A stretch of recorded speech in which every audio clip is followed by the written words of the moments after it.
Assalamualaikum warahmatullahi wabarakatuh.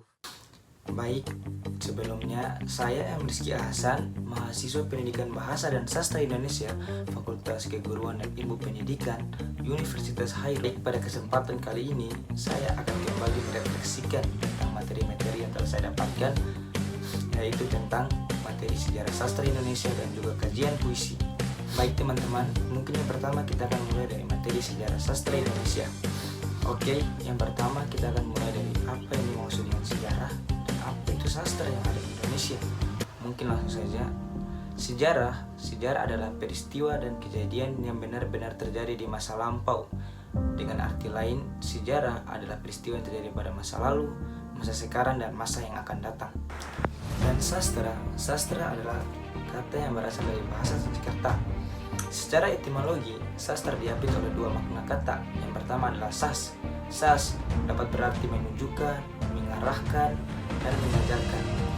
Dan tra berarti alat. Sehingga jika kita gabungkan sastra berarti alat untuk mengajar. Tadi sehingga dapat kita simpulkan bersama-sama bahwa sejarah sastra Indonesia adalah studi tentang perkembangan sejarah sastra yang ada di Indonesia dari waktu ke waktu, baik itu berupa perubahan genre, gaya bahasa, serta pengaruh sosial budaya dan sastra tersebut. Ya teman-teman, setelah kita ketahui tentang substansi apa itu sejarah dan sastra Indonesia, maka yang poin kedua kita akan beranjak pada sejarah lahirnya sastra Indonesia. Penentuan awal mula lahirnya sastra Indonesia masih menjadi kontroversial. Hal ini disebabkan karena pengamat sejarah sastra dan para sarjana memiliki pertimbangan yang berbeda dan menimbulkan perbedaan pendapat tentang lahirnya sastra di Indonesia. Nah, dalam video kali ini saya mengutip 3 pendapat dari para pakar. Yang pertama adalah Theo. Menurut Theo dalam bukunya yang berjudul Sastra Baru Indonesia 1 pada tahun 1980, Theo menyatakan bahwa kesusastraan Indonesia baru lahir pada tahun 1920-an. Hal ini diungkapkan Theo karena ia berpendapat bahwa pada saat itu untuk pertama kalinya para pemuda mengungkapkan ide dan gagasan yang terdapat pada masyarakat tradisional dan dituangkan dalam bentuk karya sastra.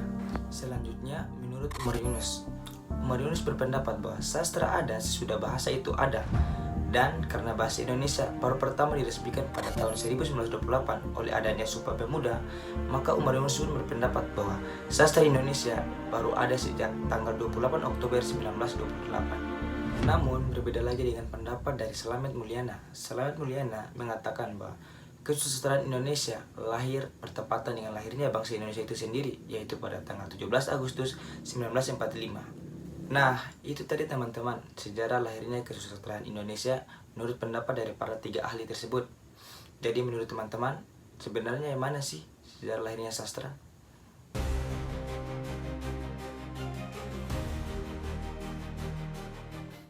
Baik teman-teman, itulah sedikit pembahasan tentang sejarah lahirnya sastra Indonesia menurut pendapat 3 orang ahli. Selanjutnya kita akan masuk pada poin ketiga, yaitu tentang periodisasi sastra di Indonesia. Baik, yang pertama adalah karya sastra pada masa Pujangga Lama. Pada masa ini, karya sastra didominasi oleh syair, pantun, gurindam, dan hikayat. Penulis yang ada pada masa Pujangga Lama yang pertama ialah Hamzah Fansuri. Yang selanjutnya ada karya sastra Melayu Lama.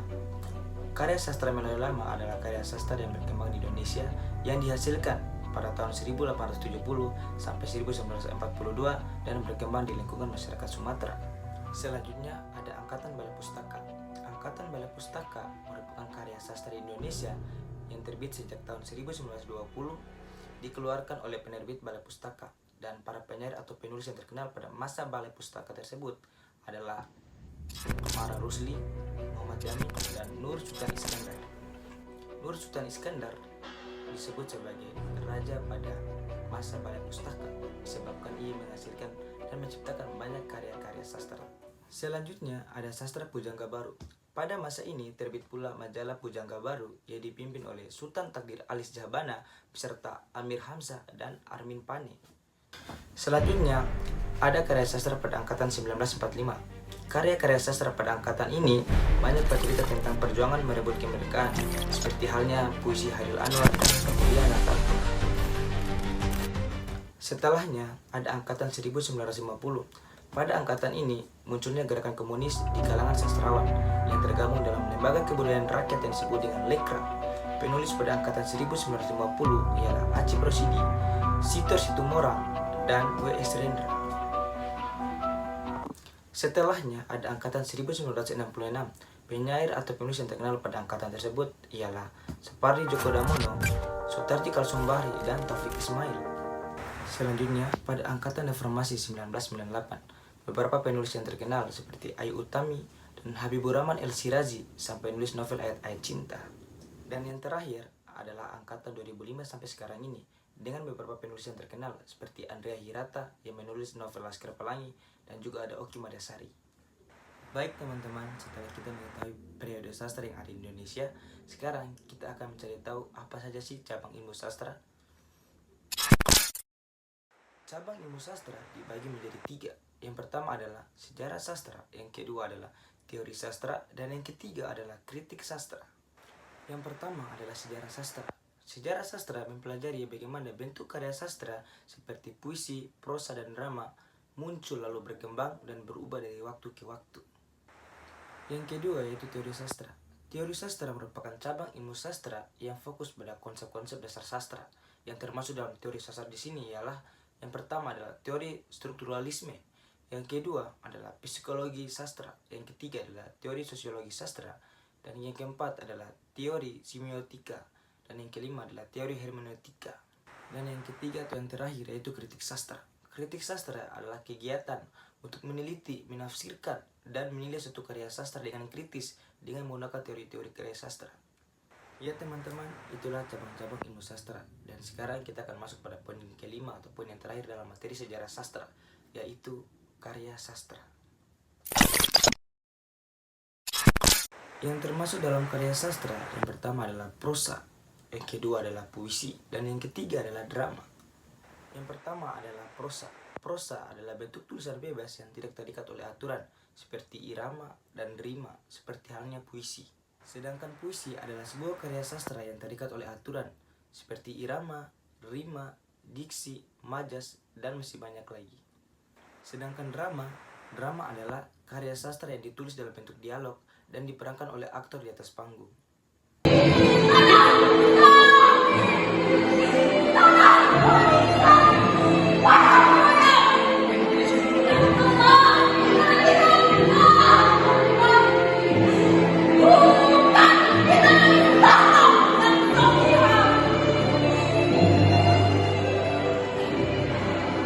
Nah teman-teman, itulah penjelasan singkat tentang apa saja yang termasuk dalam karya sastra. Dan untuk penjelasan yang lebih detail lagi, teman-teman bisa saksikan pada materi kajian puisi berikut ini. Nah teman-teman, sekarang kita akan mengulik atau membahas kembali lagi tentang materi kajian puisi. Pertama adalah kajian. Apa sih yang dimaksud dengan kajian? Kajian adalah proses untuk mempelajari dan menelaah suatu topik dengan tujuan untuk memperoleh pemahaman yang lebih mendalam dan kesimpulan yang valid, baik secara teoritis maupun secara empiris. Puisi. Di sini saya mengutip pengertian puisi yang terdapat 2 pakar. Pertama, Shelley. Menurut Shelley, puisi adalah rekaman yang tertutup yang paling indah dalam hidup kita. Sedangkan menurut Samuel Taylor, ia mengatakan puisi adalah kata-kata terindah dalam susunan yang terindah. Nah, dari tersebut dapat saya simpulkan bahwa puisi adalah ungkapan perasaan yang tidak imajinatif serta kreatif yang dituangkan dalam bentuk rangkaian kata yang berirama dan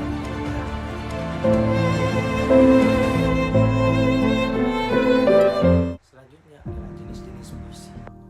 Berdasarkan pada pengertiannya, puisi dibagi menjadi 2, yaitu puisi lama dan puisi modern.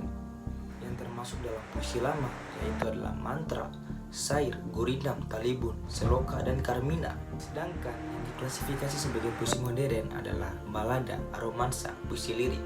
Dalam puisi lirik terdapat puisi ode, elegi, himne, satire, dan serenada, serta puisi deskriptif. Baik teman-teman, setelah kita membahas apa saja sih jenis-jenis puisi, sekarang kita akan lanjut membahas tentang apa saja unsur-unsur yang membangun karya seni puisi. Unsur-unsur yang membangun karya seni puisi yaitu ada 2. Yang pertama adalah unsur intrinsik, yang kedua adalah unsur ekstrinsik. Yang dimaksud dengan unsur intrinsik pada puisi yaitu unsur yang membangun karya sastra dari dalam. dan unsur intrinsik pada sebuah puisi, misalnya seperti diksi, imajinasi, rima dan ritme, tema, amanat dan rasa. Sedangkan yang dimaksud unsur intrinsik pada karya sastra puisi yaitu seperti latar belakang penulis, latar belakang sosial budaya, masyarakat, serta nilai-nilai moral yang terkandung dalam puisi tersebut. Selanjutnya kita akan masuk pada poin keempat, yaitu latar belakang terciptanya suatu karya sastra, yaitu karya sastra puisi. Latar belakang terciptanya karya seni puisi itu dipengaruhi oleh dua faktor. Yang pertama adalah realisme dan kedua adalah idealisme. Yang dimaksud dengan realisme adalah penulisan suatu karya seni yang didasari oleh peristiwa yang terjadi dalam kehidupan nyata, kehidupan realita, baik yang dialami oleh pengarang itu sendiri maupun peristiwa-peristiwa yang dialami oleh orang lain. Sedangkan yang dimaksud dengan idealisme yaitu suatu karya seni yang tercipta daripada ide, gagasan pokok atau imajinasi daripada pengarang itu sendiri dalam mereka-rekakan setiap peristiwa yang terjadi. Nah, sekarang kita akan membahas tentang poin yang terakhir, yaitu materi yang sebelumnya saya dapatkan, yaitu tentang menganalisa puisi menggunakan strata norma Roman Ingarde. Mengetahui bahwa puisi merupakan sebuah karya seni yang terstruktur dan kompleks, maka dari itu diperlukan sebuah analisa yang kritis. Di sini, menganalisa puisi juga dapat dipakai menggunakan strata norma Roman Ingarde. Dalam strata norma Roman Ingarde terdiri dari 4 lapis. Yang pertama yaitu lapis bunyi. Yang dimaksud dengan lapis bunyi yaitu bunyi-bunyi yang terdapat pada suatu karya seni puisi, dan bunyi tersebut dapat dibagi menjadi 3. Yang pertama adalah bunyi kakafoni, yang kedua adalah bunyi efoni, yang ketiga adalah bunyi onomatope. Bunyi kakafoni adalah bunyi yang cenderung menggunakan huruf konsonan seperti K, P, T, S.